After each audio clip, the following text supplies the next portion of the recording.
മുസ്ലിം ലീഗിന് അവരുടെ അധികാരം സമ്പൂർണമായും നഷ്ടപ്പെടുകയാണ്. അവർക്കിനി പിടിച്ചു നിൽക്കണമെങ്കിൽ പാണക്കാട് തങ്ങളാണ് ഏറ്റവും വലിയ തമ്പുരാൻ എന്ന് വരുത്തി തീർക്കണം. ഞങ്ങൾക്ക് ഈ നാടിനോട് പറയാനുള്ളത്, പാണക്കാട് കൊടപ്പനക്കൽ തറവാട്ടിലെ ഏതെങ്കിലും ഒരാളെ ചൂണ്ടിയിട്ട് ഇദ്ദേഹമാണ് കേരളത്തിലെ എല്ലാത്തിനുമുള്ള ഉത്തരം എന്ന് പറഞ്ഞാൽ അതിന് ഈ നാടിന്റെ ചരിത്രം നിങ്ങൾ നോക്കണം. പ്രിയപ്പെട്ടവരെ, കേരളത്തിലെ കാളിമാർ, ആ കാളിമാർക്ക് അതിന്റേതായ പാരമ്പര്യമുണ്ടാവണം. എന്നാൽ ഇന്ന് ലീഗ് ഉണ്ടാക്കുന്ന പാണക്കാട് കാളി ഹൌസ് ലീഗിന്റെ കൊടപ്പനക്കൽ തറവാട് കേന്ദ്രീകരിച്ച രാഷ്ട്രീയ ഹൌസാണ്. വെറുതെ പ്രസംഗം മാത്രം കേട്ടാ പോരാ. ജന്മഭൂമി പത്രത്തിന്റെ എഡിറ്റോറിയൽ പേജിൽ ഏതെങ്കിലും ഒരു CPM നേതാവിനെ, നമ്മളൊക്കെ നമ്മളെ ലോക്കൽ സെക്രട്ടറി, അഖിലേന്ത്യാ സെക്രട്ടറി, ബ്രാഞ്ച് സെക്രട്ടറിമാർ, നിങ്ങളിൽ പാർട്ടി മെമ്പറായ നമ്മളെ ആരുടെയെങ്കിലും പേര് ആ പേരെടുത്ത് എഴുതിയിട്ട് ഈ ആള് പ്രശംസനാർഹമായ നിലപാടാണ് സ്വീകരിച്ചത് എന്നൊരു വരി ജന്മഭൂമി ഉണ്ടായത് മുതൽ ഇന്നത്തെ ജന്മഭൂമി വരെയുള്ള ഏതെങ്കിലും ഒരു പത്രത്തിൽ പ്രിയപ്പെട്ട ലീഗുകാരാ നിങ്ങൾക്ക് കാണിച്ചു തരാൻ കഴിയുമോ? എന്നാൽ ഞങ്ങൾ കാണിക്കാം. ഇന്ന് വേണമെങ്കിൽ ഇപ്പൊ കാണിക്കാം. എന്റെ ഫോണിലുണ്ട്. 2024 ബാബരി പള്ളി പൊളിച്ച സ്ഥലത്ത് രാമക്ഷേത്രം നിർമ്മിക്കപ്പെടുമ്പോ പിറ്റേ ദിവസത്തെ ജന്മഭൂമി പത്രം ഒരു എഡിറ്റോറിയൽ എഴുതി. 2 ദിവസം കഴിഞ്ഞിട്ടുള്ള എഡിറ്റോറിയൽ. ആ എഡിറ്റോറിയലിൽ ഒരു പാർട്ടിയുടെ പേരെടുത്ത് പ്രശംസിച്ചു, ഒരു പാർട്ടിയുടെ നേതാവിന്റെ പേര് പറഞ്ഞ് അഭിനന്ദിച്ചു. ആ പാർട്ടിയുടെ നേതാവിന്റെ പേര് പാണക്കാട് കൊടപ്പനക്കൽ തറവാട്ടിലെ ഇപ്പോഴത്തെ തങ്ങളുടെ പേരാ. മുഖ്യമന്ത്രി സഖാവ് പിണറായി മുസ്ലിം ലീഗിന്റെ സംസ്ഥാന അധ്യക്ഷനെ കുറിച്ച് പറഞ്ഞത് പെട്ടെന്നൊരു ദേഷ്യം കൊണ്ട് പറഞ്ഞതല്ല. മുസ്ലിം ലീഗ് എന്ന രാഷ്ട്രീയ പാർട്ടിയിലേക്ക് പോലും, അതിന്റെ സംസ്ഥാന പ്രസിഡന്റിന്റെ തലച്ചോറിലേക്ക് പോലും മൗദൂദിസം കുത്തി നിറക്കപ്പെടുന്നുണ്ട്. വേഷം മാറി വന്ന മൗദൂദിമാർ നയിക്കുന്ന പ്രസ്ഥാനമായി നമ്മുടെ നാടിനകത്തെ മുസ്ലിം ലീഗും അവരുടെ നേതാക്കന്മാരും അവരെ പിന്തുണക്കുന്ന പല സംഘടനകളും മാറിയിട്ടുണ്ട്. കേരളത്തിൽ സുന്നി വേഷധാരികളായ മൗദൂദിമാരുണ്ട്. കേരളത്തിൽ BJPയെ സഹായിക്കുകയാണ് ഇടതുപക്ഷമെന്ന് പറയാൻ കുമ്പക്കുടി സുധാകരനും VD സതീശനും നാവു പൊക്കുന്നതിന് മുമ്പ് നിങ്ങൾ നിങ്ങളുടെ ചരിത്രം നോക്കണം. കോൺഗ്രസിന്റെ, ലീഗിന്റെ ചരിത്രം. പാണക്കാട് തങ്ങൾമാരുടെ ചരിത്രത്തിൽ ശിഹാബ് തങ്ങളുടെ കാലത്ത്, അദ്ദേഹത്തിന്റെ അനിയന്മാരുടെ കാലത്ത് ഒന്നുമില്ലാത്തത് ഇപ്പോഴത്തെ തങ്ങളുടെ കാലത്തുണ്ടാകുന്നു. അതാണ് ഇവിടെ ഇരിക്കുന്ന എല്ലാവർക്കും ഒരുപക്ഷെ ഞാൻ ഈ പറയുന്നത് മനസ്സിലാവണം എന്നില്ല. എന്നാലും പറയുന്നു, മുസ്ലിം ലീഗിന്റെ നേതൃത്വത്തിൽ പാണക്കാട് കേന്ദ്രമായി ഒരു പുതിയ സംവിധാനം വരുന്നുണ്ട്. ആ സംവിധാനത്തിന്റെ പേരാണ് കാളി ഹൌസ്. എന്താണ് കാളി ഹൌസ്? മുസ്ലിം ലീഗിന് അവരുടെ അധികാരം സമ്പൂർണമായും നഷ്ടപ്പെടുകയാണ്. അവർക്കിനി പിടിച്ചു നിൽക്കണമെങ്കിൽ പാണക്കാട് തങ്ങളാണ് ഏറ്റവും വലിയ തമ്പുരാൻ എന്ന് വരുത്തി തീർക്കണം.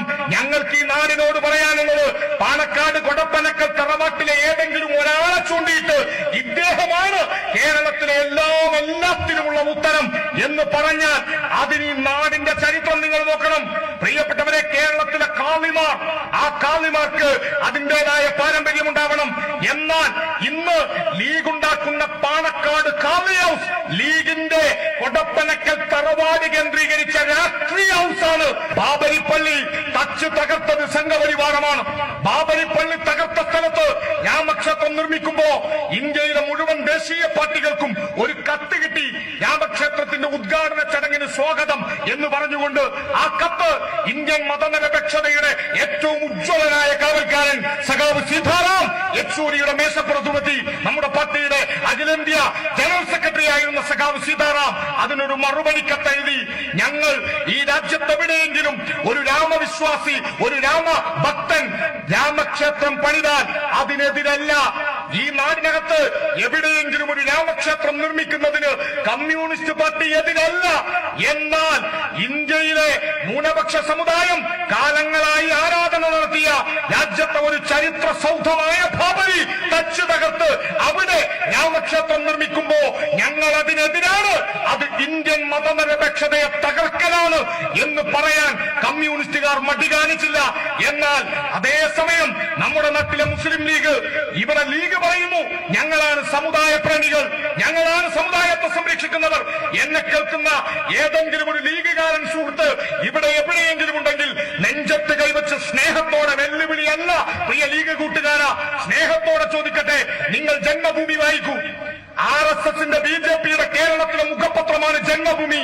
ആ ജന്മഭൂമി പത്രം നമ്മുടെ പാർട്ടിയുടെ ലോക്കൽ സെക്രട്ടറി, ബ്രാഞ്ച് സെക്രട്ടറി മുതൽ അഖിലേന്ത്യാ സെക്രട്ടറി വരെയുള്ള ഏതെങ്കിലും ഒരു നേതാവിന്റെ, ജീവിച്ചിരിക്കുന്നവരോ മരിച്ചവരോ ആയ ഏതെങ്കിലും ഒരു കമ്മ്യൂണിസ്റ്റ് പാർട്ടി നേതാവിന്റെ പേര് പറഞ്ഞുകൊണ്ട് അടിപൊളിയാണ്, അഭിനന്ദനം, ഉഷാറാണ്, പ്രശംസിക്കുന്നു, ഒരു വാക്ക് ഞാൻ പറയുന്നത് ക്ലിയർ ആകുമെന്ന് വിചാരിക്കുന്നു. വെറുതെ പ്രസംഗം മാത്രം കേട്ടാ പോരാ. ജന്മഭൂമി പത്രത്തിന്റെ എഡിറ്റോറിയൽ പേജിൽ ഏതെങ്കിലും ഒരു CPM നേതാവിനെ, നമ്മളൊക്കെ പോട്ടെ, നമ്മളെ ലോക്കൽ സെക്രട്ടറി, അഖിലേന്ത്യാ സെക്രട്ടറി, ബ്രാഞ്ച് സെക്രട്ടറിമാർ, നിങ്ങളിൽ പാർട്ടി മെമ്പറായ നമ്മളെ ആരുടെയെങ്കിലും പേര് ആ പേരെടുത്ത് എഴുതിയിട്ട് ഈ ആള് പ്രശംസനാർഹമായ നിലപാടാണ് സ്വീകരിച്ചത് എന്നൊരു വരി ജന്മഭൂമി ഉണ്ടായത് മുതൽ ഇന്നത്തെ ജന്മഭൂമി വരെയുള്ള ഏതെങ്കിലും ഒരു പത്രത്തിൽ പ്രിയപ്പെട്ട ലീഗുകാരാ നിങ്ങൾക്ക് കാണിച്ചു തരാൻ കഴിയുമോ? എന്നാ ഞങ്ങൾ കാണിക്കാം. ഇന്ന് വേണമെങ്കിൽ ഇപ്പൊ കാണിക്കാം. എന്റെ ഫോണിലുണ്ട്. 2024 ബാബരി പള്ളി പൊളിച്ച സ്ഥലത്ത് രാമക്ഷേത്രം നിർമ്മിക്കപ്പെടുമ്പോ പിറ്റേ ദിവസത്തെ ജന്മഭൂമി പത്രം ഒരു എഡിറ്റോറിയൽ എഴുതി. 2 ദിവസം കഴിഞ്ഞിട്ടുള്ള എഡിറ്റോറിയൽ. ആ എഡിറ്റോറിയലിൽ ഒരു പാർട്ടിയുടെ പേരെടുത്ത് പ്രശംസിച്ചു, ഒരു പാർട്ടിയുടെ നേതാവിന്റെ പേര് പറഞ്ഞ് അഭിനന്ദിച്ചു. ആ പാർട്ടിയുടെ നേതാവിന്റെ പേര് പാലക്കാട് കൊടപ്പനക്കൽ തറവാട്ടിലെ ഇപ്പോഴത്തെ തങ്ങളുടെ പേര്, ആ പാർട്ടിയുടെ പേര് ഇന്ത്യൻ യൂണിയൻ മുസ്ലിം ലീഗ് എന്ന. ബാബരി പള്ളി പൊളിച്ച സ്ഥലത്ത് രാമക്ഷേത്രം നിർമ്മിക്കപ്പെടുമ്പോ ആ രാമക്ഷേത്രത്തെ ഇന്ത്യയിലെ ഭൂരിപക്ഷത്തിന്റെ ആവശ്യമെന്ന നിലയിൽ ഞങ്ങൾ സ്വാഗതം ചെയ്യുന്നു, ഞങ്ങൾ തർക്കിക്കാറില്ല എന്നൊക്കെ പറഞ്ഞ് ഞങ്ങൾ ഇതൊക്കെ മറക്കുകയാണ് എന്ന് പറഞ്ഞ ബാബരി പള്ളി പൊളിച്ചേണ്ടവന് കലാപുണ്ടാക്കണമെന്നല്ല നമ്മൾ പറയുന്നത്. പക്ഷേ സംഘപരിവാരത്തെ നമ്മൾ അങ്ങനെ മറക്കാൻ കഴിയില്ല. കാരണം ഇതൊരു പള്ളിയല്ല, ഒരമ്പലമല്ല, ഒരാരാധനാലയമല്ല. അവർ ഇനിയും ഇനിയും നോട്ടമിട്ട എത്രയോ സ്ഥലങ്ങളുണ്ട്. അവിടൊക്കെ അവര് പോകും. അതുകൊണ്ടാ കമ്മ്യൂണിസ്റ്റ് പാർട്ടി ഇതിനെ എതിർത്തത്. അപ്പോഴാ ലീഗ് BJP RSSനെ പ്രശംസിച്ചത്. അതുകൊണ്ടാ RSSന്റെ മുഖപത്രം BJPക്കാർ തങ്ങളെ പ്രശംസിച്ച് കുറിപ്പെഴുതിയത്. എന്നിട്ടിവരാണ് നമ്മുടെ നാട്ടിൽ വന്നിട്ട് പറയുന്നത്, സഖാക്കളെ നിങ്ങൾ പോരാ. ഇന്ന് കേരളം അനുഭവിക്കുന്ന മതനിരപേക്ഷതയുണ്ടല്ലോ, ഇന്ന് കേരളം അനുഭവിക്കുന്ന ഒരുമയുണ്ടല്ലോ, ഇന്ന് കേരളം സാധ്യമാക്കുന്ന ജനാധിപത്യ മൂല്യങ്ങളുണ്ടല്ലോ, അത് സാധ്യമാവാൻ നമുക്ക് മുകളിൽ ഈ വെയിലേൽക്കാൻ ഈ ചെമ്പതാകെ ഇങ്ങനെ ഉയർന്നു പാറിയത് കൊണ്ടാണ് നമുക്ക് തണല് കിട്ടുന്നത്. നമുക്ക് മുകളിലെ ഈ ചെമ്പതാകയുടെ തണലിലാണ് പ്രിയപ്പെട്ടവരെ നാം ജീവിക്കുന്നത്.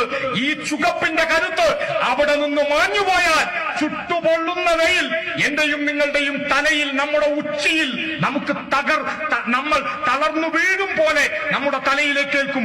അത് സംഭവിക്കാതിരിക്കണമെങ്കിൽ, നമ്മൾ വെയിലേൽക്കാതെ തണലത്ത് നിൽക്കണമെങ്കിൽ, നമ്മൾ നാളെയും ഹിന്ദുവും മുസൽമാനും ക്രൈസ്തവനും മതമുള്ളവനും ഇല്ലാത്തവനും ഒരുമയോടെ ജീവിക്കുന്ന കേരളം, ഇന്ത്യ ബാക്കിയാവണമെങ്കിൽ, മതനിരപേക്ഷ ഇന്ത്യയെ കരുത്തോടെ സംരക്ഷിക്കാൻ ഈ കേരളത്തിലെ ഇടതുപക്ഷത്തിന് കരുത്താവണം.